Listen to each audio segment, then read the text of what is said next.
Baik, saya Izaf Karina, NIM T 2019-8027 akan melanjutkan keterangan berikutnya, yaitu mengenai bakal biji. Bakal biji bisa kita sebut dengan ovulum. Bakal biji sendiri dibedakan menjadi 5. Yang pertama yaitu kulit bakal biji atau integumentum.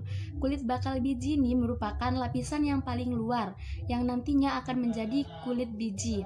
Nah, bakal biji dapat mempunyai satu atau dua lapisan kulit bakal biji. Yang kedua yaitu badan bakal biji atau disebut nucellus. Nah, nucellus ini merupakan lapisan atau jaringan yang nantinya akan diselubungi oleh kulit bakal biji tadi. Yang ketiga merupakan kandungan lembaga atau saccus embryonalis, yaitu sel yang di dalamnya terdapat sel telur, di mana nanti kalau sudah dibuahi, sel telur ini akan berubah menjadi lembaga atau calon individu baru. Yang keempat yaitu liang bakal biji atau micropyle. Merupakan suatu liang yang terdapat dalam bakal biji yang menjadi jalan bagi inti kelamin jantan yang berasal dari bulu serbuk sari untuk bertemu dengan sel telur yang terdapat dalam kandungan lembaga, sehingga bisa terjadi peristiwa pembuahan. Yang kelima atau yang terakhir yaitu tali pusar atau funiculus, merupakan pendukung bakal biji atau yang menghubungkan bakal biji dengan tembuni. Berikutnya mengenai letak bakal biji pada tembuni. Di sini kita dapat membedakannya menjadi 5 posisi utama. Yang pertama yaitu tegak atau atropus. Hal ini terjadi jika posisi liang bakal biji satu garis dengan tali pusar pada arah yang berlawanan. Yang kedua yaitu mengganggu atau anatropus. Hal ini terjadi jika posisi liang bakal biji sejajar dengan tali pusar, sehingga tali pusar membengkok dan liang bakal biji tersebut berputar 180 derajat. Yang ketiga yaitu bengkok atau campylotropus. Nah, hal ini terjadi jika bakal biji dan tali pusarnya sendiri membengkok. Yang keempat yaitu setengah mengganggu atau hemitropus. Hal ini terjadi jika hanya ujung tali pusar yang membengkok. Yang kelima atau yang terakhir yaitu melipat atau campterotropus. Hal ini terjadi jika ujung tali pusar tetap lurus namun bakal bijinya sendiri melipat. Selain 5 posisi utama tadi, masih banyak variasi lagi, tergantung bagaimana membengkoknya tali pusar. Apakah membuat liang bakal biji tadi menjauhi tembuni atau mendekati tembuni.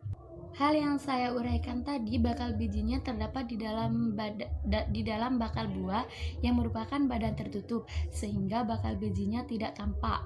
Nah, tumbuhan seperti ini biasanya disebut dengan tumbuhan angiospermae atau tumbuhan dengan biji tertutup. Letak bakal biji tidak seterusnya seperti itu.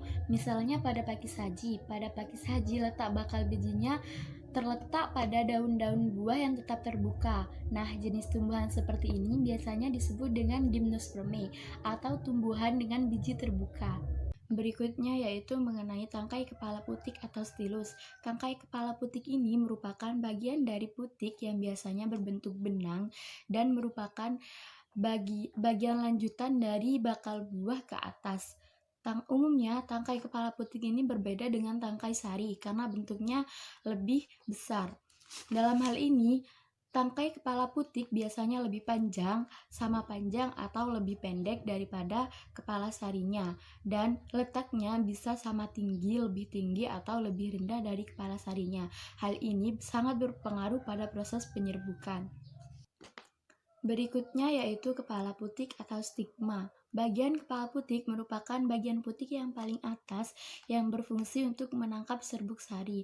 Bentuknya bisa beraneka ragam. Misalnya pada jagung, bentuk kepala putiknya seperti benang, sedangkan pada padi, bentuk kepala putiknya seperti bulu ayam. Bagian bunga selanjutnya yaitu kelenjar madu atau nektarium. Madu yang dihasilkan oleh bunga biasanya berasal dari kelenjar madu atau nektarium yang berdasarkan asalnya dibagi menjadi 2. Yang pertama, madu merupakan bagian khusus atau alat tambahan pada bunga. Yang kedua, kelenjar madu merupakan suatu bagian dari bunga yang telah mengalami metamorfosis dan telah berubah fungsinya. Kelenjar madu yang merupakan metamorfosis dari bunga biasanya berasal dari daun mahkota, benang sari, atau bagian bunga yang lainnya. Materi berikutnya yaitu penyerbukan atau pembuahan.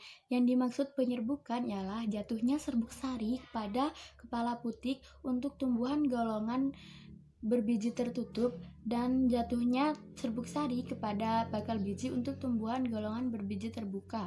Sedangkan yang dimaksud pembuahan ialah terjadinya perkawinan antara sel telur dalam kandungan lembaga dengan suatu inti yang terdapat di dalam serbuk sari. Perlu dicatat bahwa proses penyerbukan tidak selalu diikuti dengan proses pembuahan, karena lazimnya proses pembuahan dapat terjadi jika tumbuhan yang diserbuki merupakan tumbuhan yang sejenis atau sama. Sebaliknya, meskipun tidak terjadi pembuahan, bakal biji dapat tumbuh menjadi biji. Jadi sel telurnya dengan tidak dibuahi dapat tumbuh menjadi lembaga. Peristiwa ini biasanya disebut dengan peristiwa partenogenesis. Pembentukan calon tumbuhan baru atau calon lembaga yang disertai dengan proses perkawinan disebut dengan amfimiksis, sedangkan yang tidak disertai dengan proses perkawinan disebut apomiksis. Jadi, parthenogenesis tadi merupakan contoh atau bagian dari apomiksis. Proses penyerbukan dapat dibedakan dengan berbagai macam. Yang pertama yaitu penyerbukan sendiri atau autogami, yang kedua penyerbukan tetangga atau geitogami, yang ketiga penyerbukan silang atau allogami, dan yang terakhir yaitu penyerbukan bastar atau hibridogami. Penyerbukan bastar dapat terjadi dengan sendirinya di alam, namun sering pula dilakukan dengan sengaja oleh manusia dengan tujuan untuk mendapatkan keturunan baru. Peristiwa ini biasanya dinamakan dengan pembastaran atau hibridisatio. Pembastaran dapat dilakukan dengan 3 macam. Yang pertama yaitu pembastaran antar varietas. Contohnya pada pembastaran antara pohon mangga golek dengan pohon mangga gadung. Yang kedua yaitu pembastaran antar jenis atau antar spesies. Contohnya yaitu pembastaran antara pohon mangga dengan pohon kueni. Yang ketiga yaitu pembastaran antar marga atau antar genus. Contohnya yaitu pembastaran antara lombok dengan terong. Berdasarkan faktor perantara, penyerbukan dibagi menjadi 3. Yang pertama yaitu penyerbukan dengan perantara angin atau anemogami, yang kedua yaitu penyerbukan dengan perantara air atau hidrogami, dan yang ketiga yaitu penyerbukan dengan perantara binatang atau zoidiogami. Nah, penyerbukan dengan perantara hewan ini dibagi lagi menjadi 4 bagian. Yang pertama, penyerbukan yang dibantu dengan perantara serangga. Biasanya yaitu serangga berupa kupu-kupu atau lebah. Yang kedua yaitu penyerbukan yang dibantu dengan perantara burung. Yang ketiga yaitu penyerbukan dengan perantara kelelawar, dan yang keempat yaitu penyerbukan dengan perantara siput. Materi berikutnya yaitu mengenai diagram bunga. Nah, jika kita hendak membuat diagram bunga, maka kita harus memperhatikan hal-hal berikut. Yang pertama yaitu letak bunga pada tumbuhan. Maksudnya ialah di mana letak bunga tersebut. Apakah bunga tersebut terletak pada ujung batang atau cabang, atau bunga tersebut terletak di ketiak daun. Yang kedua yaitu kita harus memperhatikan bagian-bagian bunga yang akan kita gambar tadi tersusun dalam berapa lingkaran. Kita dapat membedakan 2 macam diagram bunga. Yang pertama yaitu diagram bunga empirik, yaitu diagram bunga yang menggambarkan keadaan bunga yang sesungguhnya. Yang kedua yaitu diagram bunga teoretik, maksudnya yaitu selain menggambarkan keadaan bunga yang sesungguhnya, juga membuat bagian-bagian bunga yang sudah tidak ada lagi, tapi secara teori seharusnya ada. Materi yang terakhir yaitu mengenai rumus bunga. Selain menggunakan diagram bunga, susunan bunga juga dapat kita bentuk menggunakan rumus bunga, dan kita harus memperhatikan 4 bagian pokok bunga. Yang pertama yaitu kelopak bunga disingkat dengan huruf K, singkatan dari kata calyx. Yang kedua yaitu tajuk bunga atau mahkota bunga yang dinyatakan dalam huruf C atau singkatan dari kata corolla.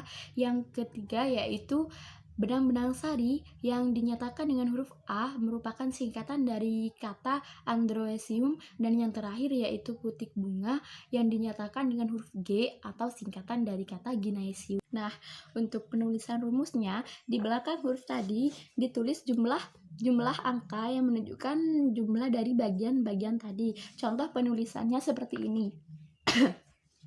Di sini terdapat contoh rumus bunga yaitu bunga merak, terdiri dari 5 daun kelopak, 5 mahkota bunga, dan 10 benang sari dan 1 putik dalam selai daun. Jadi penulisan rumusnya menjadi K5.C5.A10.G1. Mungkin bisa dipahami. Di depan penulisan rumus hendaknya diberikan tanda yang menunjukkan simetri bunga. Contohnya seperti ini. Untuk tanda simetri bunga yang memiliki simetri banyak, tandanya adalah bintang.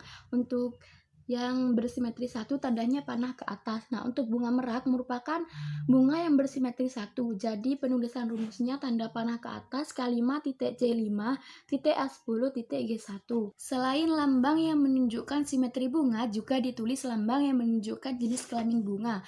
Contohnya seperti ini. Jika bunga banci, maka penulisan lambangnya seperti ini. Dan jika bunga jantan, penulisan lambangnya seperti ini. Dan jika bunga betina, penulisan lambangnya seperti ini. Dan bunga merak merupakan bunga jenis kelamin banci, jadi penulisan lambangnya atau penulisan rumusnya seperti ini. Lalu tanda panah K5.C5.A10.G1. Suatu bagian bunga dapat terdiri dari lebih dari satu lingkaran. Contohnya pada bunga merak mempunyai 2 lingkaran benang sari, di mana setiap lingkarannya terdiri dari 5 benang sari. Maka cara penulisan rumusnya harus disertai dengan tanda tambah di angka yang tadi. Contohnya seperti ini. Jadi penulisannya menjadi tanda yang menunjukkan jenis kelamin, terus tanda simetri K5 ini K5, C5, A5 plus 5. Ini yang menunjukkan 2 lingkaran tadi, lalu titik G1. Jika bagian-bagian bunga yang tersusun dalam masing-masing lingkaran berdekatan satu sama lain, maka jumlah bunga yang bersangkutan harus diberi tanda kurung. Contohnya seperti ini. Jadi, tanda kurung di sini merupakan jumlah bunga yang berdekatan dalam suatu lingkaran. Untuk bakal buah yang menumpang, maka di bawah angka yang menunjukkan bilangan daun buah dibuat suatu garis menjadi seperti ini. Ini merupakan angka yang mewakilkan bilangan daun buah, jadi diberi garis di bawah angka 1. Jadi rumus lengkapnya seperti ini. Ini merupakan jenis kelamin bunga, ini simetri bunga, ini kelopak bunga, dan karena berdekatan satu sama lain jadi diberi kurung. Yang ini mahkota bunga, yang ini A5 plus 5 merupakan benang sari yang terdiri dari 2 lingkaran dan masing-masing 5, jadi A5 plus 5. Dan ini merupakan putik atau bakal buah G1 yang terdiri dari 1 putik dalam selai daun dan merupakan bakal buah yang menumpang, jadi diberi garis seperti ini. Dapat kalian lihat sendiri di buku Morfologi Tumbuhan karya Gembong halaman 215. Di situ ada banyak contoh rumus bunga yang lengkap. Mungkin cukup sekian yang bisa saya sampaikan, kurang lebihnya mohon maaf. Wassalamualaikum warahmatullahi wabarakatuh.